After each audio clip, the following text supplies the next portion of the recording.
Padahal kan Grace sama Apriani ini sudah kerja keras, mereka yang berlatih, mereka yang persiapan, mereka yang capek, mereka yang keringetan gitu ya. Tapi ketika muncul di banner, kecil aja.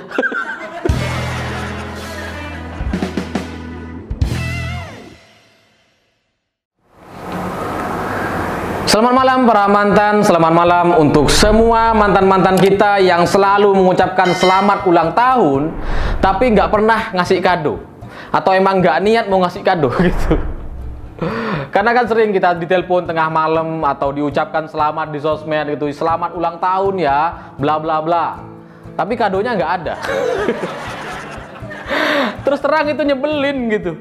Karena mau kita tagih, mau kita ingetin, kok ya nggak enak gitu kan, kesannya kita minta gitu ya. Kalau nggak kita ingetin, kita biarin aja, kok ya nggak ada sama sekali kadonya. Lalu apa gunanya ucapan selamat itu gitu. Nah, perilaku semacam itu sama seperti politisi kita hari ini. Banyak orang mengucapkan selamat kepada Gracia Poli dan Apriani Rahayu yang sudah berhasil meraih gelar medali emas di Olimpiade Tokyo. Tapi ya ucapan selamat aja gitu. Nggak jelas mau dikasih kado apa gitu ya. Emang ada sih beberapa orang yang sudah menyiapkan kado, sampai ada yang juga siapin kopi gratis seumur hidup gitu buat mereka. Tapi dari politisi kita itu nggak ada. Nggak jelas gitu. Dan yang bikin geli adalah mereka bikin banner, bikin ucapan gitu, muka Grace sama Apriani itu kecil, sementara politisinya besar sekali, ada logo partainya lagi. Ini maksudnya apa sih gitu ya? Udahlah gak berkontribusi, gak mau ngasih kado, tapi numpang tenar pansos gitu. Tapi ya itu masih mendingan lah. Kalau kayak AHY itu kan kita tahu lah, dia itu ketua partai Demokrat, anaknya SBY. Kita tahu lah gitu ya. Yang nyebelin itu kalau tiba-tiba muncul anggota DPRD yang mukanya kita nggak tahu kayak gimana gitu, tiba-tiba muncul di sosmed kita, ucapan selamat. Ini apaan sih gitu ya? Saya pertama kali lihat muka-muka baru itu kan mikirnya ini pelatihnya, tetangganya, atau siapa gitu. Ternyata cuma anggota DPRD yang nggak ada kontribusinya dan mungkin juga nggak kenal sama Grace gitu. Cuma numpang aja di situ gitu. Mumpung ada momentum gitu. Dari kejadian ini menunjukkan betapa politisi kita itu sangat-sangat narsis. Narsis banget gitu.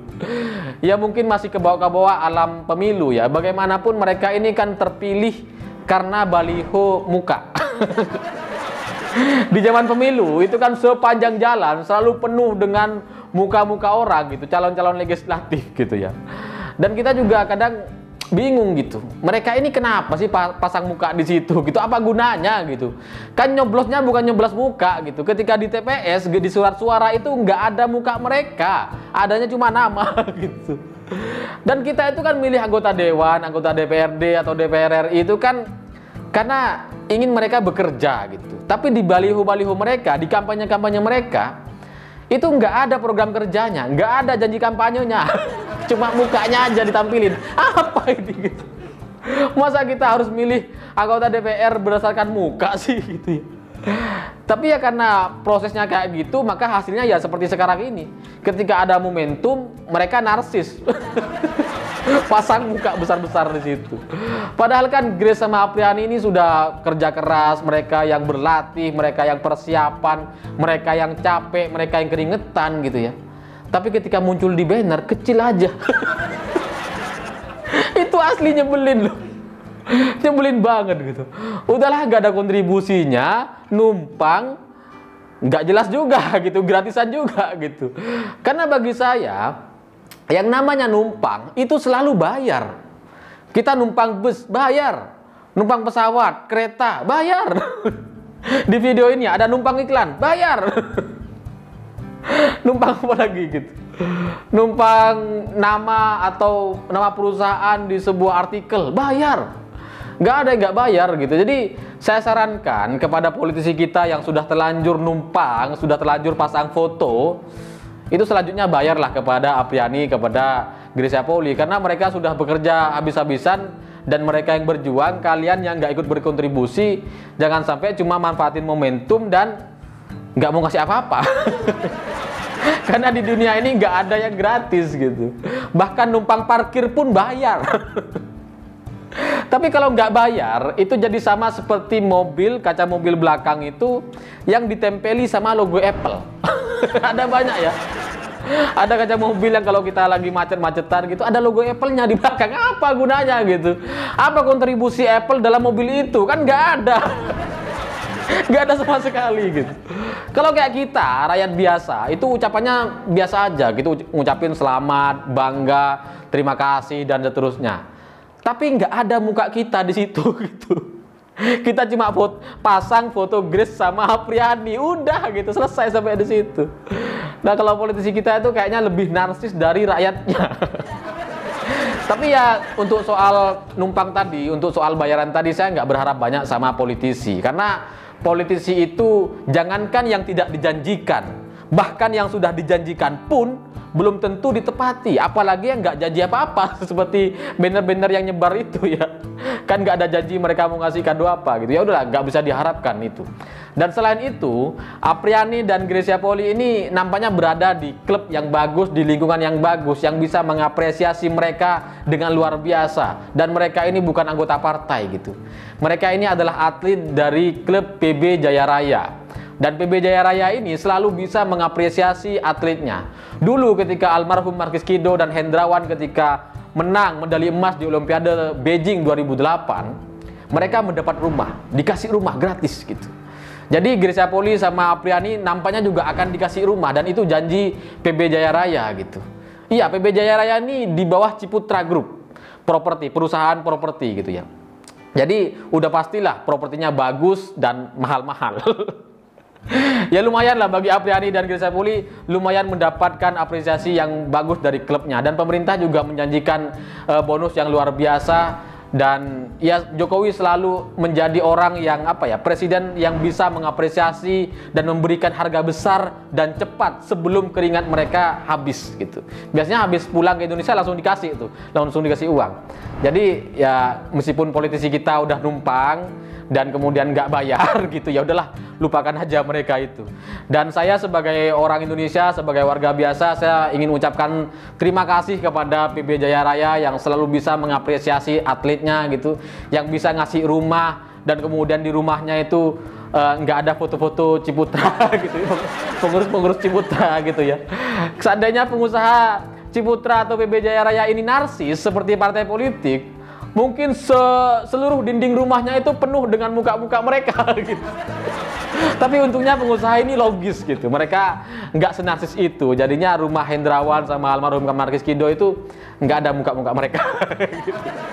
Saya juga ucapkan terima kasih kepada PB Jarum yang sudah berkontribusi jelas dan luar biasa kepada badminton Indonesia, yang sudah menciptakan sebuah iklim pertandingan yang kompetitif di Indonesia sehingga kita bisa menghasilkan juara-juara yang luar biasa. Ya meskipun bukan dari PB Jarum yang menang, tapi tetap aja kompetisi di Indonesia, badminton di Indonesia harus kita akui atas kontribusi PB Jarum.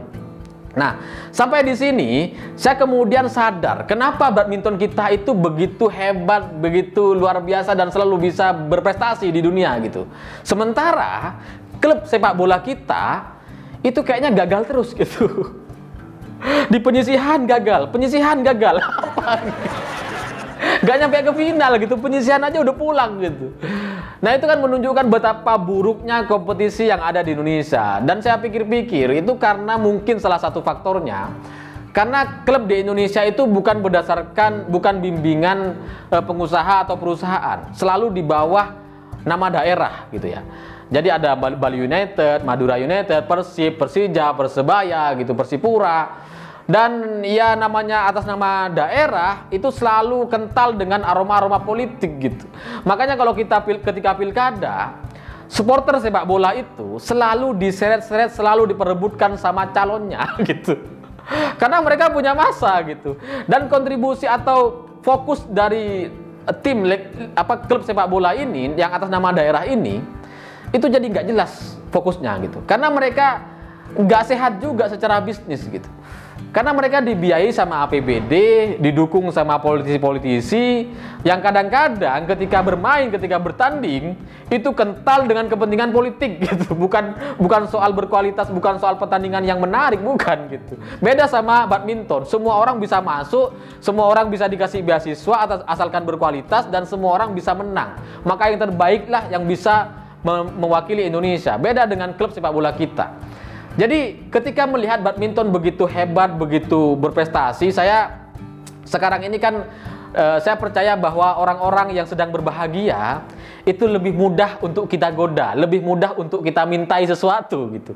Jadi kepada PB Jaya Raya, kepada Ciputra, Jarum Group dan lain-lain pengusaha-pengusaha di Indonesia yang orang-orang kaya di Indonesia ini, kenapa ya kita nggak berpikir untuk membuat sebuah klub sepak bola yang kita didik, yang kemudian kita kembangkan dan menjadi atlet-atlet yang berprestasi di tingkat dunia gitu? Kayaknya bisa gitu. Kalau bulu tangkis aja bisa, maka sepak bola mestinya bisa. Karena SDM kita begitu banyak gitu.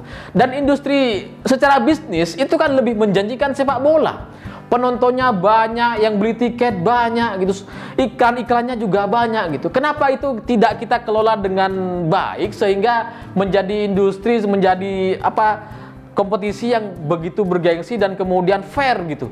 Bukan hanya soal bukan hanya soal siapa namanya, bukan hanya soal siapa anak siapa dan kemudian dari galangan siapa gitu, golongan. Jadi kenapa kita nggak bikin tim sepak bola yang kompetitif seperti bulu tangkis gitu? Dan saya yakin itu bisa gitu. Karena stadion kita banyak. Kemudian SDM kita banyak. Ada orang Papua yang kalau lari tuh hebat-hebat gitu. Staminanya bagus. Cuma tinggal kita latih aja gitu. Stadionnya bagus-bagus. Ada Erick Thohir yang pernah punya klub Inter Milan gitu. Kan luar biasa negeri kita ini. Mestinya kita juga bisa menciptakan sebuah tim, sebuah klub yang kompetitif gitu. Tapi kan faktanya sekarang kita kalah sama Thailand, kalah sama Vietnam gitu. Yang sebenarnya itu ya nggak penting juga dan kecil-kecil aja negara itu gitu. Padahal kita kan negara besar, punya banyak sumber daya, punya banyak sponsor, punya banyak perusahaan gitu yang mestinya mampu untuk bikin gitu. Jadi hari ini saya ingin ucapkan selamat kepada semua tim yang sudah terlibat. Dan juga saya ingin menggugah kepada pengusaha untuk ikut berpikir bagaimana memajukan klub sepak bola di Indonesia. Karena itu potensinya sangat luar biasa. Atmosfer kita, masyarakat kita itu sangat mendukung klub sepak bola. Dan itu kalau bisa dikelola dengan sehat, itu akan sangat menyenangkan, akan sangat membanggakan bagi Indonesia. Saya pikir itu, terima kasih sudah menonton. Begitulah kura-kura.